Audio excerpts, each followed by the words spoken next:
ಮಧ್ಯಾಹ್ನ 12 ಗಂಟೆ ಸಮಯ. ರೋಹನ್ ಯಾವ ರೀತಿಯ ಧಾವಂತದಿಂದ ಬರ್ತಾ ಇದ್ದಾನೆ ಅಂದರೆ ಬೇಗ ಮುಗಿಸಿ ಹೊರಟು ಹೋಗಬೇಕು. ಆ ಅವಸರದಲ್ಲಿ ಆತ ಬಂದದ್ದು ಅಮೇರಿಕೆಯಿಂದ. ತಂದೆಯ ಸಾವಾಗಿದೆ, ಅಂತಿಮ ಕ್ರಿಯೆ ನೆರವೇರಬೇಕು. ಅಲ್ಲಿ ನೋಡಿದರೆ ಮೀಟಿಂಗ್ಗಳು ಬಾಕಿ ಇದೆ. ಇಲ್ಲಿ ಕಳೆದ 2 ದಿವಸದಿಂದ ತಂದೆಯ ಪಾರ್ಥಿವ ಶರೀರ ಇದೆ. ತನ್ನ ಏಜೆನ್ಸಿಗೆ ಹೇಳಿ ಎಲ್ಲ ವ್ಯವಸ್ಥೆ ಮಾಡಬೇಕು ಅಂತ ಹೇಳ್ತಾನೆ. ಬಂದು ನೋಡ್ತಾನೆ, ಕೇಳ್ತಾನೆ. ಸುಮಿತ್ ಅಂತೇಳಿ ಮೋಕ್ಷ ಏಜೆನ್ಸಿ ಅವನು. ಎಲ್ಲ ತಯಾರಾಗಿದೆ ಏನಪ್ಪ ಅಂತ ಕೇಳ್ತಾನೆ. ಇಲ್ಲ ಸರ್, ಎಲ್ಲ ರೆಡಿ ಇದೆ ಅಂತ. ನೀನು ಬೇಗ ಮುಗಿಸ್ಲೇಬೇಕು, ಏಕೆಂದರೆ ನಾನು ಸಂಜೆ 6 ಗಂಟೆ ಫ್ಲೈಟಿಗೆ ವಾಪಸ್ ಹೋಗ್ಬೇಕು ಅಮೇರಿಕಾಗೆ.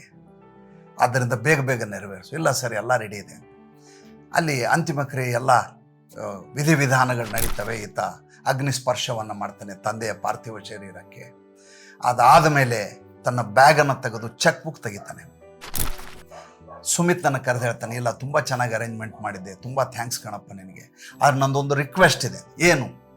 ನಾನು 3ನೇ ದಿವಸ ನಮ್ಮ ತಂದೆಯ ಅಸ್ಥಿ ವಿಸರ್ಜನೆ ಮಾಡಲಿಕ್ಕೆ ನಾನು ಬರಲಿಕ್ಕೆ ಆಗೋದಿಲ್ಲ. ನೀನೇ ನದಿಯಲ್ಲಿ ಅಸ್ಥಿ ವಿಸರ್ಜನೆ ಮಾಡಿಬಿಡಿ, ಅಸ್ಥಿ ಸಂಚಯನ ಮಾಡಿ ವಿಸರ್ಜನೆ ಮಾಡಿಬಿಡಿ. ಸುಮಂತ್ಗೆ ಬೇಸರ ಆಗತ್ತೆ. ಆಯಿತು ಸರ್, ಮಾಡ್ತೀನಿ ಬಿಡಿ. ಈತ ನಿಂದು ಬಿಲ್ ಎಷ್ಟಾಯಿತು ಬಿಲ್ ಹೇಳು.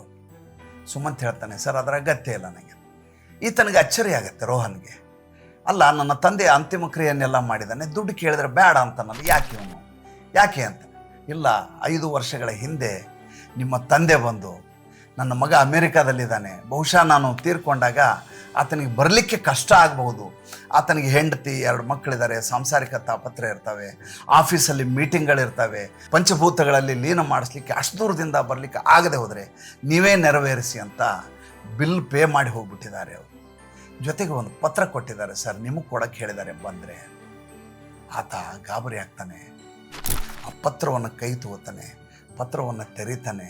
ಅದರಲ್ಲಿ ಅಪ್ಪ ಬರೆದಿರ್ತಾರೆ, ಮಗ ರೋಹನ್, ತುಂಬ ಕಷ್ಟಪಟ್ಟು ನೀನು ಇಲ್ಲಿಗೆ ಬಂದಿದೆಯಾ ಅಂತ ನನಗೆ ತುಂಬ ಚೆನ್ನಾಗಿ ಗೊತ್ತಿದೆ. ಈ ಮುಪ್ಪಿನ ದೇಹವನ್ನು ಅಗ್ನಿ ಸಂಸ್ಕಾರ ಮಾಡಲಿಕ್ಕೆ ನಿನಗೆ ಅಷ್ಟು ದೂರದಿಂದ ಕರೆಸ್ಕೊಂಡಲ್ಲ, ದಯವಿಟ್ಟು ಕ್ಷಮಿಸಿಬಿಡು. ನನ್ನ ಮುಪ್ಪಿನ ದೇಹಕ್ಕಾಗಿ ನಿನ್ನ ಸಮಯವನ್ನು ವ್ಯರ್ಥ ಮಾಡಬೇಡ. ಅಲ್ಲೇ ಕುಸಿದು ಬಿದ್ದುಬಿಡ್ತಾನೆ ರೋಹನ್. ಬಿಕ್ಕಿ ಅಳಲಿಕ್ಕೆ ಶುರು ಮಾಡ್ತಾನೆ. ಎಂಥ ತಪ್ಪು ಮಾಡಿಬಿಟ್ಟೆ. ಒಂದು ಸ್ವಲ್ಪ ನಾನು ಸಂವೇದನಾಶೀಲತೆಯನ್ನೇ ಮರೆತುಬಿಟ್ಟೆ.